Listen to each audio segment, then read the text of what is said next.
Welcome to the third session of our Gardening at the Library workshop with Denise Schrenker of the CSU Extension Office in Eagle. We're so thrilled to be able to use this resource, use Denise as our resource, and getting ready to plan and prep our kitchen gardens. Our next session will be hopefully at the Basalt Community Gardens, looking at the soil, maybe doing a soil sample and discovering what that means. And after that, we can get planting. That'll be later on this month. So here's Denise and enjoy her session. Thanks, Denise. Yeah, I'm Denise Schrenker. I'm the Horticulture and Small Acreage Extension Agent with Colorado State University, and I am located over in Eagle. I also just wanted to let you all know that Pitkin County is getting a part-time extension agent. So Drew Walters will be starting as the agriculture agent for Pitkin County very soon. So that's an exciting update. Yeah, so if you guys if you're in Pitkin County and need a site visit or have any questions, feel free to reach out to Drew. And before I start, I want to put in the chat the handout that goes along with this presentation. And I will be sure to send the PDF version of those handouts to Kathy so that she can put them up with the recordings. All right, so I am going to share my screen now and start my presentation.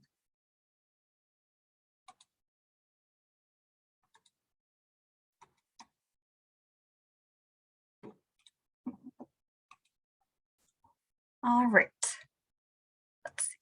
Are you looking at my screen? Yep, we got it. Thanks, Denise. Okay, perfect. So today we're going to be talking about designing a garden plot. So we've kind of gone over sort of how you choose what you want to grow, how you choose what vegetables, and then also what within the vegetables, what to look for in varieties. And then the last time we talked about starting seeds indoors. And today we're going to be talking about how to design your plot.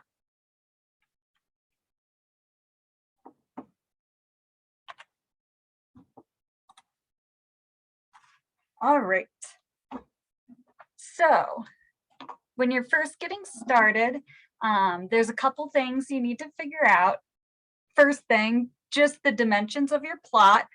So you probably already know that, but if you don't, just go out and take a tape measure and get those dimensions so that you know how much space you have. The other thing you need to know is what vegetables you want to grow. And then your space requirements for your vegetables. So we already talked about the vegetables you want to grow in one of the previous talks. So I'll talk a little bit more about the space requirements now.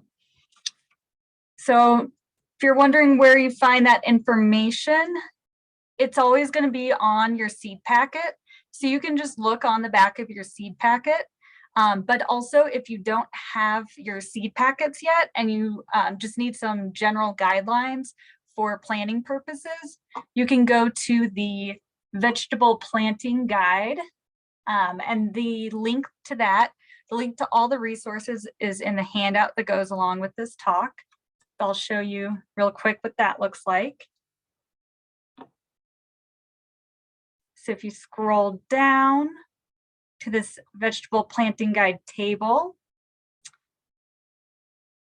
it has all the vegetables here on the side, and then your plant spacing is going to be this column here. So if you need, like I said, just a general guideline for planning purposes, you can check out this guide. Or also, if you have a rectangular shaped bed, like a rectangular raised bed, we have this block style layout.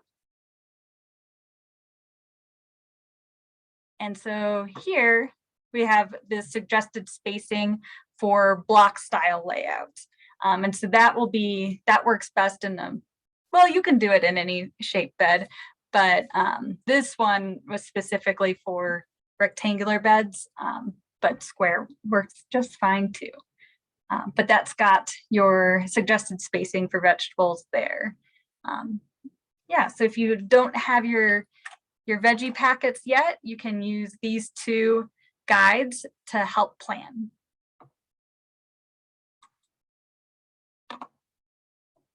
All right, and then so on your seed packet, it's going to be, all the seed packets will look a little bit different.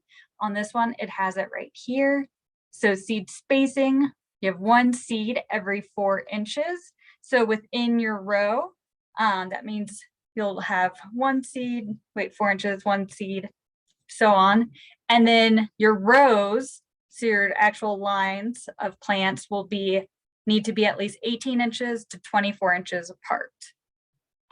And when you're seeding, it's okay if you seed them like maybe 1 seed every 2 inches, but you just need to make sure that once those seeds emerge from the ground, that you go through and thin them. And don't be tempted to squish plants together. It's really hard sometimes to do the full spacing, especially on the squashes. It just seems like such a massive area for one little seed, but it's better to space them out with their required spacing and have a healthy and productive crop. When you space them too close together, they tend to compete and your crop quality will go down and you won't get as good of a yield. So do follow that spacing.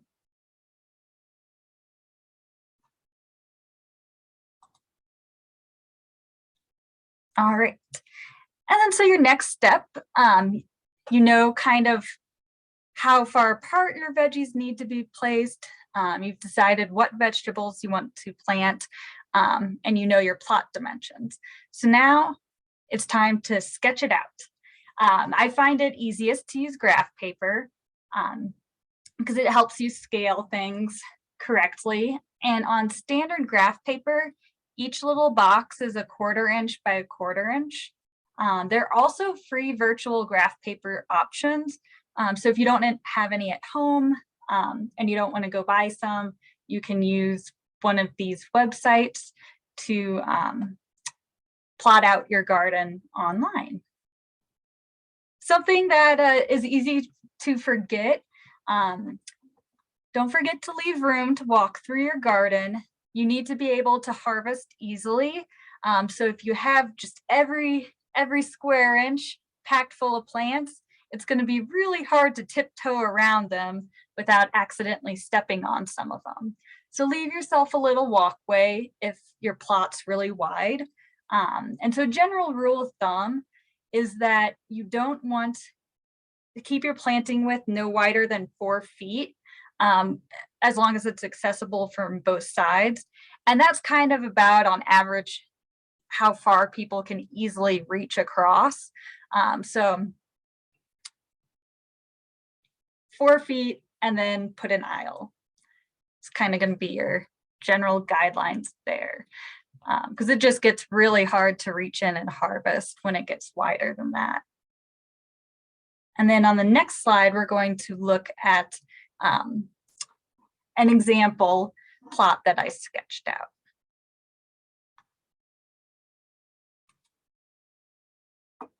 All right. So here's my little sample plot. I had to turn it the other way so it fit better on the slide. But this plot is 8 feet. So 8 feet by 10 feet, 8 feet wide by 10 feet long. So on my paper, I was able to just draw it as 1 inch equals 1 foot. So one box is going to be 3 inches because that's 12 inches divided by or times 1/4, and you get 3 inches. So I was able to do it easily. You might have to do a half of an inch equals a foot or something like that, depending on how big your plot is. But I just did 1 inch to 1 foot. So I've got it 8 inches this way and 10 inches this way. And then this little area is a walkway, just leaving myself not much space, just a foot of space there. So it'll still be tight, but making sure I at least left a little bit of room there so that I can get through here. Because like I said, I've got 4 feet on this side and 4 feet on this side. So I can reach in 2 feet about, and then on the outside, reach in from the other side to get the other 2 feet. So I put this in just to make sure I will be able to harvest all of those veggies without squishing anything. And so here I've got my spinach. SP is spinach, planted in some offset rows here. When I go out to plant, maybe I'll offset them, maybe I won't, you know, it doesn't have to be perfect to your drawing. It just helps you know about how many plants you'll have room for. And then over here, the L is for lettuce. So those take up a little bit more room. So each lettuce plant needs a square foot of space. So 4 little boxes is 1 foot. And then you'll notice that I have for my lettuce, my row spacing here, it's not quite a foot, is it? And that's why I offset them. Sometimes you can get away with squishing a little bit more in. Like I said, you don't want to not leave enough room, but if you offset them, then you can be a little bit more efficient with your space. So especially on some of those things that form big heads, those offset nicely. And so you can get away with leaving a little bit less for the row space there. But in between each lettuce plant, I have it a foot. The R is radish. So radish don't need much room. You can plant a lot of radish in a small space. So those guys only need 3 inches between each plant. So you can see I have them each set 1 box away here. And then the CIB cab, that's some cabbage. I have 3 cabbage plants here. And then the B is for broccoli and 3 broccoli plants here. Those guys need a little bit more space. And cabbage and broccoli both generally need about the same space. So I have them spaced the same. Over here, this is a row of peas. So I have P for P. And they also can be, only need 3 inches of space. And so these peas, another thing to keep in mind is that this is going to be trellised. So I wanted to make sure I left some room between the lettuce and the peas to get in there and harvest easily.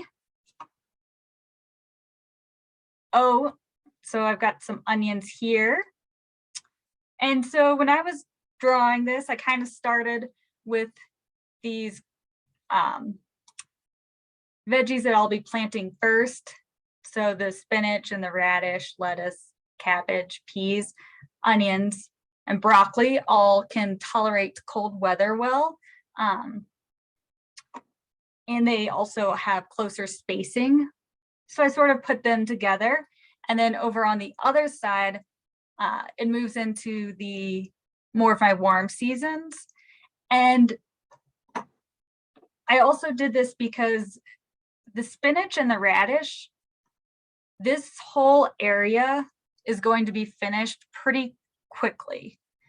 So it'll only be about a month, and then these things will be ready to harvest. And after that, then you could plant either another round of lettuce, or you could also plant some green beans, something that's going to be a shorter season crop. Something about like 50 days to harvest would work just fine after these. So that's another thing kind of to think about, and why I planted those together there. So the lettuce also, it takes a little bit longer than spinach or radish, but it will be done kind of a little bit earlier as well.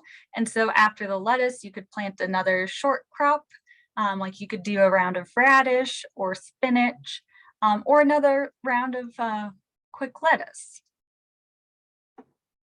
So that's why these are all sort of together, because they'll be finished earlier, and then you can plant a new crop. Whereas these guys are going to be there the whole season. So moving down, then I put in, when I was sketching this out, I put in 2 tomatoes. So those need to be, they need about 2 square feet of room. So I left them enough space there. And then 2 squashes. And those guys also need a lot of room. And so that's why there's doesn't look like there's quite as much on this end, but it will be full. And then after that, I sort of filled in with some other little warm seasons. So the pea is pepper. Those guys don't take up too much space, just about, need about 18 inches is fine for them. So 2 peppers I put in there. And then I threw in a few little basil plants here to take, they also don't take up much space. So in some of our little extra space there, I could add some basil plants. So that's kind of how I go about sketching out my plots.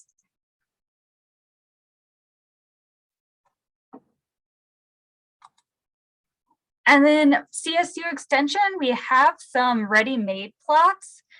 So if you kind of just want to take one that's already been written out, we have some of those. I'm going to show you, this is the link for it. And then I'll show you what those look like. So on the Grow and Give website, if you go to the home page and then the Growing Food tab, and you go down to garden plans, that'll take you here. And so there's one called the Community Garden Plot Plan. And so this is for a bed that's 10 feet by 15 feet. So if your bed's a little bit smaller, bigger, you can just adjust it as needed. And so you see they sort of drew it out the same as me. So there's that one. First timers garden plans. If you're new to gardening, this is one that's just going to be a little bit easier. So here, this one, you've got sort of your more warm season things, and then your more cool season things with one squash plant.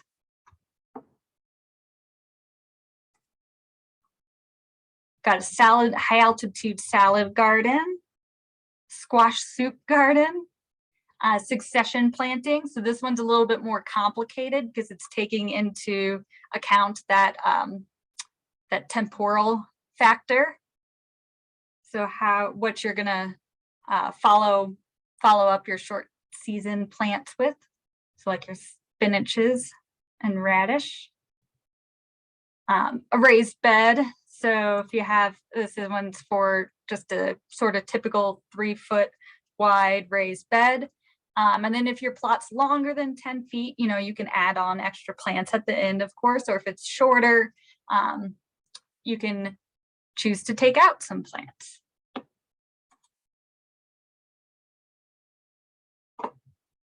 And then the last one is the easy peasy high yield garden. So this is if you have a really large space. You can check out this one.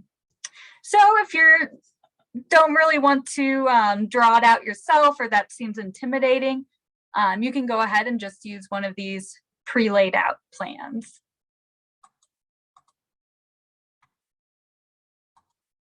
All right.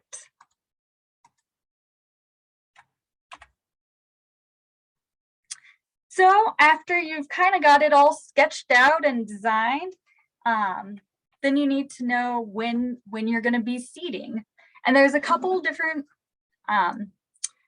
resources that you can use to figure that out. So the first thing you need to know is when your average last spring frost is. We talked about that last class and how to figure that out. You can go to either the almanac.com, gardening frost dates, or you can go to the climate summary. This is a screenshot from the Eagle and Glenwood Springs climate summary, and the links for that are in the handout. So in the climate summary, they have this little planting calendar here. So you can use this as kind of a approximation of when to start. So in Glenwood Springs, and basalt is actually going to be basically the same as this. So early May, you can start spinach. And then spinach, lettuce, kohlrabi, all of those hardy, cool season vegetables. And then in late May, you're going to your warm season crops. And then early June, those are going to be your really tender things, like tomatoes and peppers and eggplant, winter squash. And then this one has, if you want to do a fall, have a fall crop of those cool seasons. It gives you an idea of when you need to plant to have a fall crop. So this is one resource you can use. Then we'll look at another one. This table is also in the handout. So this is just sort of a decision guideline for when to plant. Your hardy vegetables, those are going to be broccoli, cabbage, kohlrabi, onions, lettuce, peas, radish, spinach, and turnips. And so those can be planted 2 to 4 weeks before the average last spring frost date.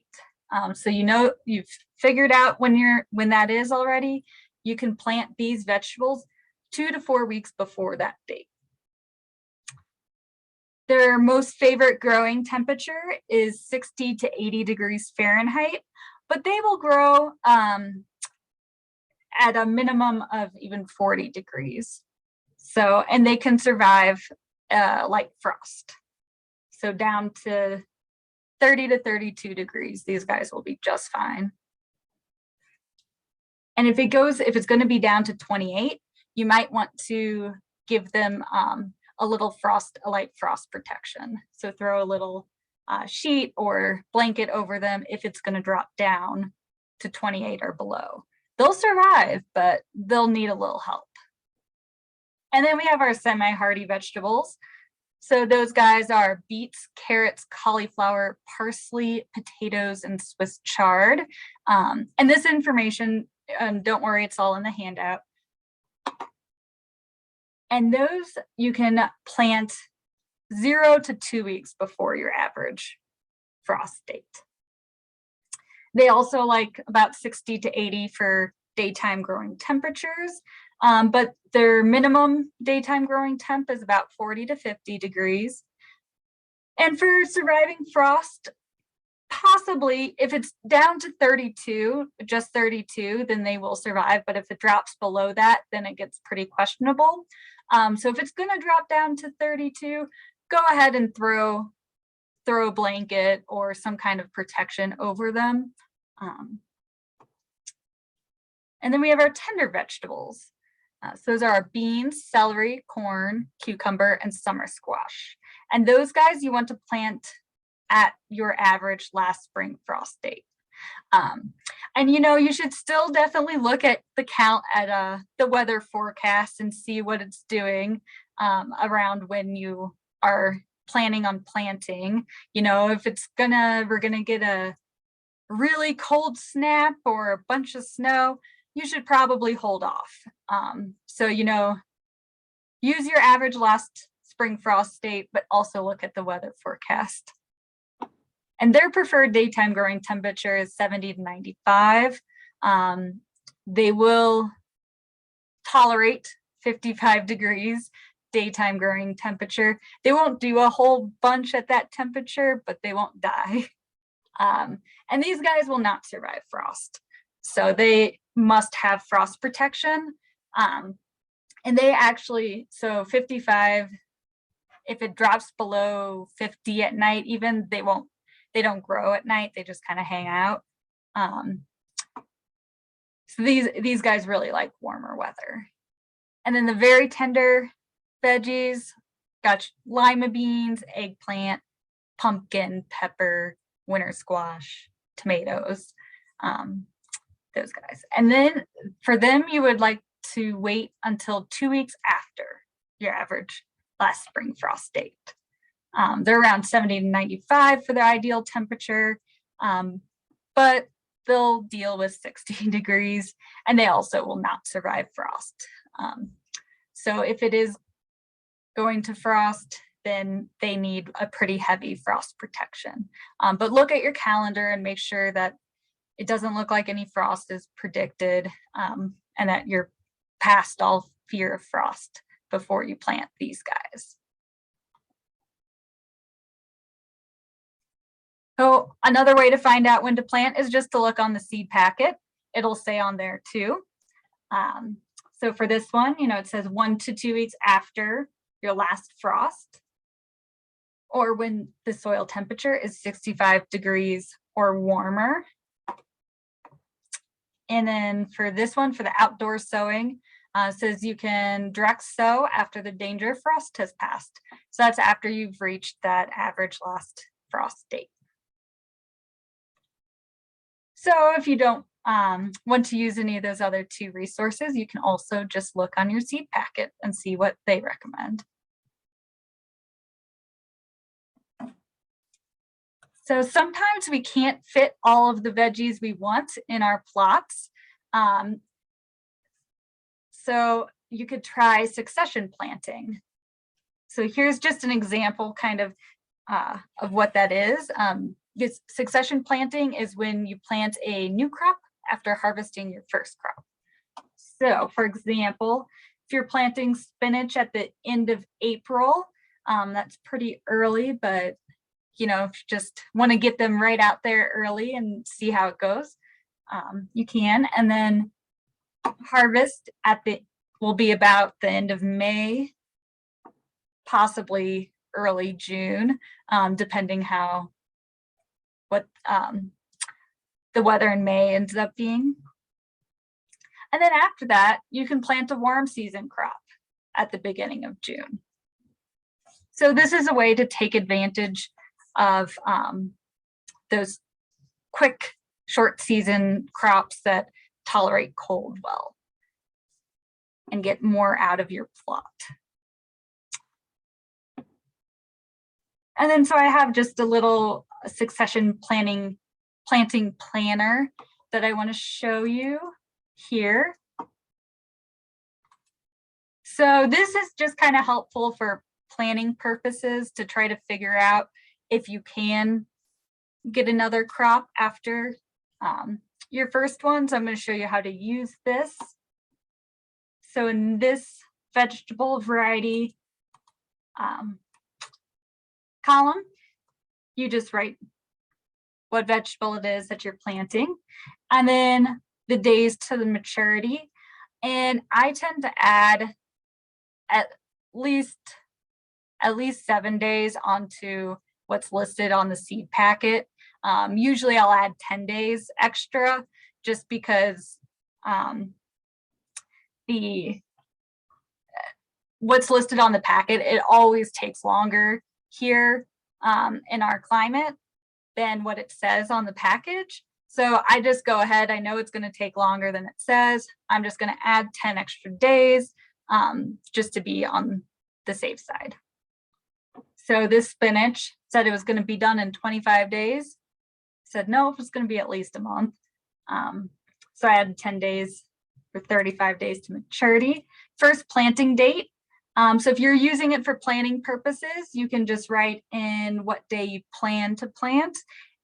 And then go back, and if you don't end up planting it right on that day, then just go back and change that to the date that you actually did plant it. So let's say we didn't quite get it in on the 22nd. It was the 28th. And then if you saw that automatically changed. So your approximate harvest date will be automatically calculated for you. And so then you know that this spinach is going to be finished about at the beginning of June. And so if you want to plant a second vegetable variety, like let's say we want to do a cucumber after that, and it's going to take 65 days. And we planted it on the same day. Let's say we planted it on the same day we harvested. If you didn't plant it on the same day that you harvested, that's fine. You can go back and change that number. But if we did, then it'll spit out our approximate second harvest date as around August 6th.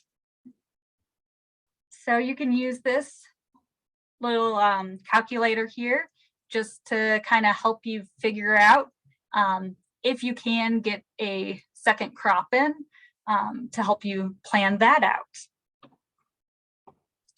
And this one also, it'll automatically populate. So if you didn't get it in on June 6th, or maybe there was a little cold snap around then, you thought, oh no, I better wait. These guys don't like the cold. I'm going to plant it on June 10th. Then that'll automatically fill in there. And then up here, so up here, you're going to want to enter your fall frost date. So this is the average date that you can expect it to frost at sometime around then. So your warm season veggies, they need to be, this second or this harvest date needs to be before this fall frost date. And then for your more cold tolerant and frost tolerant veggies, it's okay if they're right around this date or a little after, and you can always provide a little frost protection to extend that season a little bit longer. So, but that's how you use this tool to help plan out succession planting.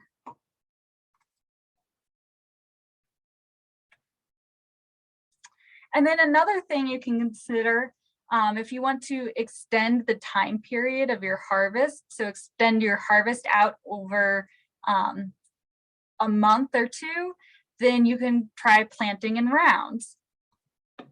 And this also helps avoid wasting produce because you don't have all of your harvest ready at one time. It's more spaced out over time. So you don't have all of your lettuce heads being done at the same date. It's going to be over a series of time. And so this is easy. All you do is seed, skipped ahead. So seed, and then you wait a week, seed or 2 weeks, and then seed again, so that you're going to have your harvest will be more spread out. So this was just a little example.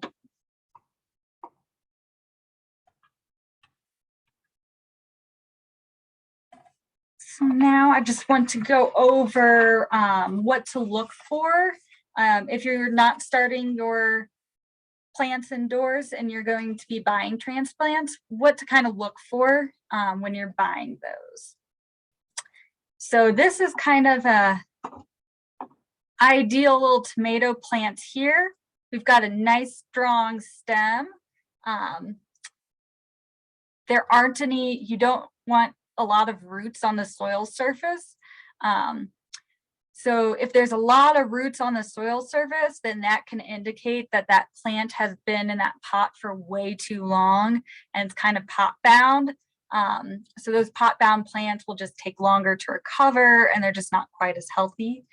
So this one, you can tell it doesn't have any roots on the soil surface. So its roots are still nice and happy and healthy. It's not flowering. So you might think that, oh, I want a plant that's flowering because it's farther along. But plants that have already flowered, they're putting a lot of energy into creating that flower. And so when they're transplanted, they take a lot longer to recover from that shock than a plant that is hasn't started flowering yet. So look for a plant that has not flowered yet. It's just vegetative leaf growth. And then this one also, it has nice, healthy green leaves. So there's no signs of disease on there, no splotches or blotches, strange coloring. And then you also want to inspect the plant for insects. And you might want to inspect some of the other plants that are nearby it also for insects, just to see if there could be some that you're missing. Sometimes they're really tiny and hard to see. So yeah, look around, look under the leaves, especially. A lot of times things like aphids and spider mites and that sort of thing, they'll be on the underside of the leaf. So lift up its little leaves and take a look to see if you can find anything going on under there. And then just in general, avoid tall, thin, or pale plants. So this is kind of what you're going for a tomato transplant. And then, but the same thing applies for all of them. Healthy looking leaves, nice strong stems, no roots on the surface. All right. Now I'm talking about hardening off transplants. So transplants must be gradually introduced to outdoor conditions. They've been living in nice, cushy, indoor, easy living conditions, and they have to get prepared to go outdoors. So even transplants that you buy from the store, they should be hardened off before you plant them outside. And this process will be a lot shorter for plants that you buy from the store if they were already outdoors, but you still want to harden them off a little bit to make sure that they aren't going to fry. So how to harden these guys off. Start the process, if you're going from indoors to outdoors, start the process 2 weeks before you want to plant them outside. I know that sounds like a really long time, but it takes a while to do this.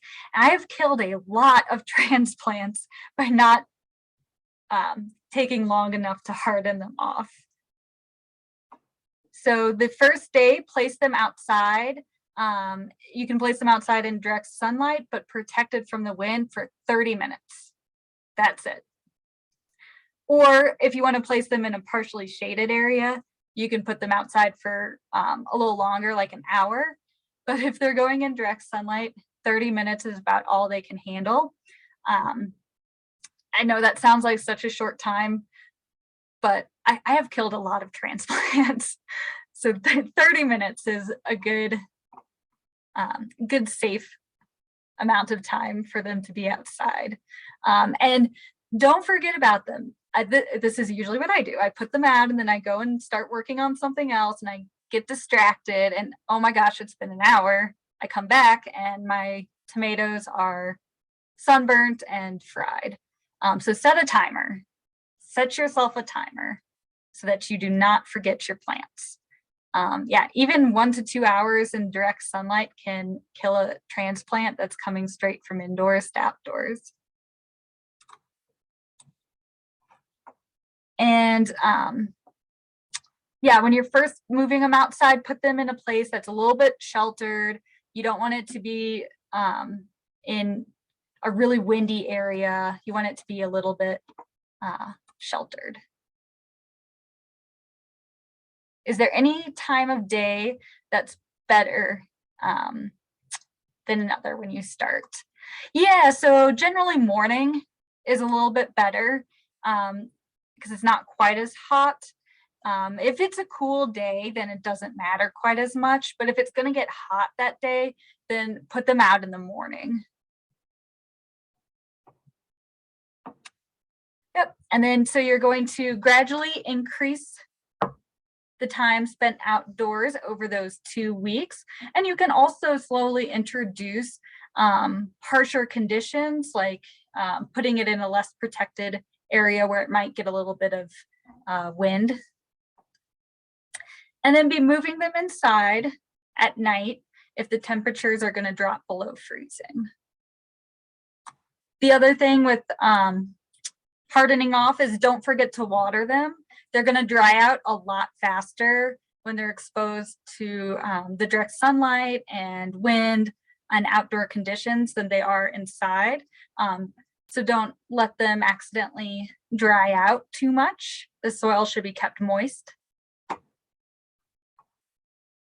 And if you have a little cart, it makes it really easy to bring them in and out.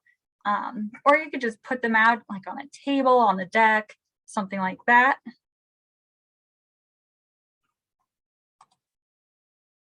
And here's just an example timeline for hardening off.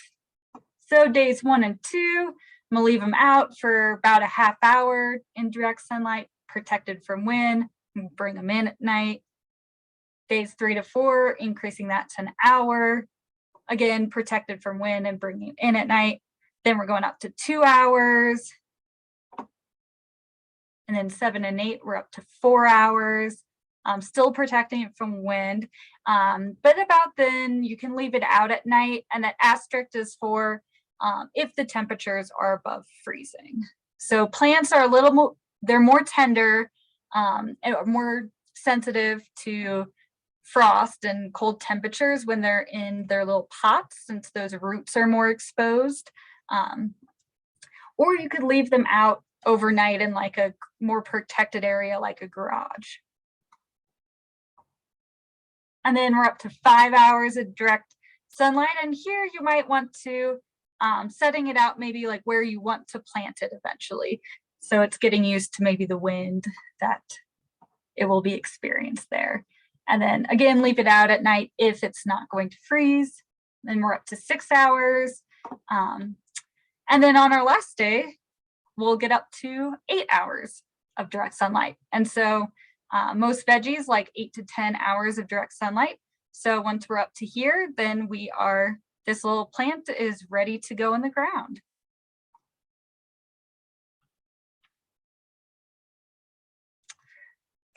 And then, so that concludes all of my slides for today. Kathy, do you have any other questions? So one question I did have is that when, let's say you're not direct sowing, so is the planting date the same for transplanting, or can you know what I'm saying? Yes. Okay. Yeah, so that will be, let me go back to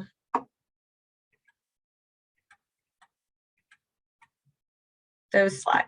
Okay, so like here, the seed packets, if it's something that is typically started indoors and planted as a transplant, it will have the directions for the sowing indoors directions. We'll have when to transplant that out. So for this one is transplant out at 6 weeks, so just after it's been growing indoors for 6 weeks, or when there are 6 to 8 true leaves. And then the important part, nighttime temperatures are above 30 degrees Fahrenheit. So your transplanting dates and your direct sowing dates are going to be a little bit different, but like for these tender vegetables, for this one, this is assuming that these tender vegetables are transplants. So you can plant your transplants. This is dates for transplants. And then some of these other ones too, like this. So these guys are, they're assuming that the things that are typically planted as transplants, like tomatoes, peppers, and eggplants, they assume that you're planting that as a transplant, if that makes sense. That's helpful. Thank you so much. You're welcome. And also the that Johnny's seed starting calculator that I shared last week.